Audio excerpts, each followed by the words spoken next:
The Crystal Rose Hotel was a palace of glass and light, the kind of place Maria usually only saw in magazines while waiting in line at the grocery store. Tonight, it was packed with the city's wealthiest, men in tuxedos, women dripping with diamonds, waiters gliding past with silver trays of champagne.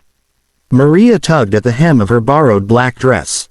It fit, but not perfectly, the neckline slipped, and the zipper threatened to catch. She didn't own gowns or glittering jewels. She had come for one reason only: work. Her best friend Jenna, who freelanced as an event planner, had begged her to photograph the annual charity dinner, promising, "It's exposure, Maria. The right person sees your photos, and boom, your business takes off."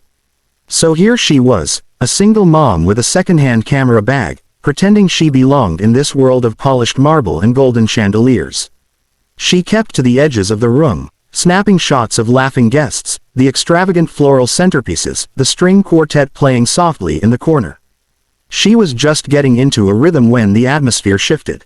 A ripple of attention moved through the crowd, like a tide changing direction. Heads turned, whispers began. Maria didn't have to look up to know who had entered. She could feel it, the weight of a presence that commanded the room. Still, curiosity made her lift her camera. There he was, Adrian Blackwood, the billionaire, the man whose face appeared on magazine covers whenever there was a story about power, money, or ruthless success. He was taller than she'd imagined, his broad shoulders filling his tailored suit, his expression sharp enough to cut glass. His dark hair was perfectly styled, his jaw set with the kind of authority that made even politicians around him lean in like eager students. Maria lowered her camera quickly, her pulse unsteady. Men like him lived in another universe. She reminded herself she wasn't here to gawk, just to work, take photos, and leave. But then, Mommy. The word was so soft, at first Maria thought she'd imagined it. She turned, frowning, and froze. A little boy stood a few feet away, dressed in a miniature tuxedo, clutching a well-loved stuffed lion. He had tousled brown hair, wide green eyes, and the most earnest expression Maria had ever seen. And those eyes, they locked onto hers with such certainty it made her chest tighten. "Mommy," he said again, louder this time, his small voice echoing against the marble floor. Maria blinked, startled. "Sweetheart, I..." Before she could finish, the boy broke into a run and threw his arms around her waist. Maria staggered back, her camera nearly slipping from her hand. The entire ballroom seemed to pause, the music, the chatter, even the clinking of glasses. Dozens of eyes turned to them. Whispers started immediately, sharp and curious. Maria's heart pounded so hard she thought everyone could hear it. She had never seen this boy before. And yet, there was something achingly familiar about him. Across the room, Adrian Blackwood's head snapped toward the commotion. His eyes narrowed, his jaw tightened, and in one swift motion, he set down his glass so hard it shattered against the marble. Maria crouched instinctively, trying to loosen the boy's small hands from her dress. Her voice shook as she whispered, "Sweetheart, you've got the wrong person.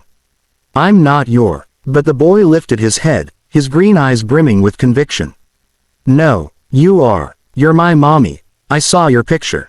Maria's breath caught. "Your picture? Where?" "In Daddy's office," the boy said simply, as though it explained everything.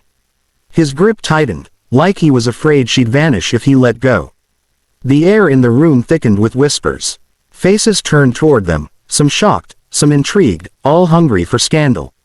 Maria's palms grew damp. She wanted to melt into the marble floor, but the boy's words held her pinned in place. And then he was there. Adrian Blackwood. Up close, he was even more overwhelming than she'd imagined. Tall, commanding, his green eyes burning with a force that made her knees weak. His gaze flicked to the boy, then to her, and back again. His jaw clenched. "Ethan," Adrian said in a voice that sent chills down her spine.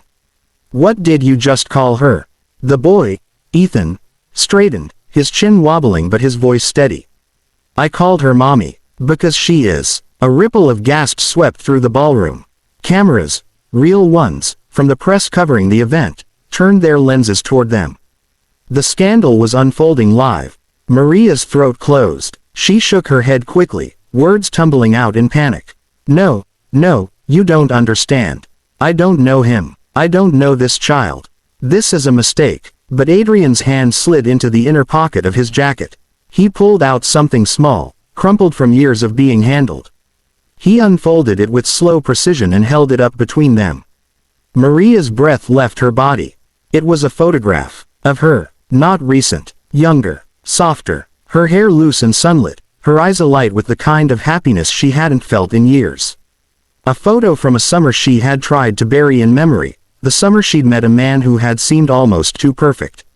A man she thought she'd lost forever when he disappeared without explanation. Her gaze snapped to Adrian. "Where did you get that?" His voice was a low growl, thick with accusation. "You left. Without a word. Without a note. Do you have any idea what that did?" Maria's lips parted in disbelief. "What I did? You vanished, Adrian. One day you were there, the next, gone. I thought you'd moved on, forgotten me. Her voice cracked. "I never knew about him." Her eyes dropped to Ethan, who looked up at her with such desperate hope it broke something deep inside her. His little hand slipped into hers, as if he was afraid she'd slip away. "Enough," Adrian snapped, his control fraying. "Not here. Not in front of them." He gestured toward the hungry crowd of onlookers. Then, softer, his eyes locking onto hers with an emotion she couldn't name, "You're coming with me. Tonight." Maria's heart pounded, her voice trembling. "And if I don't?" Adrian leaned closer, his words meant only for her. "Then you'll walk out of this ballroom and break his heart again. And I won't forgive you for that." For the first time in years, Maria felt truly trapped, between the man who had once shattered her, and the little boy who had just called her mommy. And in that moment, she realized her life was never going to be the same. The boy pressed his face into Maria's dress, clinging to her like she was the only safe place in the world. And as Adrian strode toward them, his presence electric and dangerous, Maria's stomach dropped. She had no idea what she had just walked into.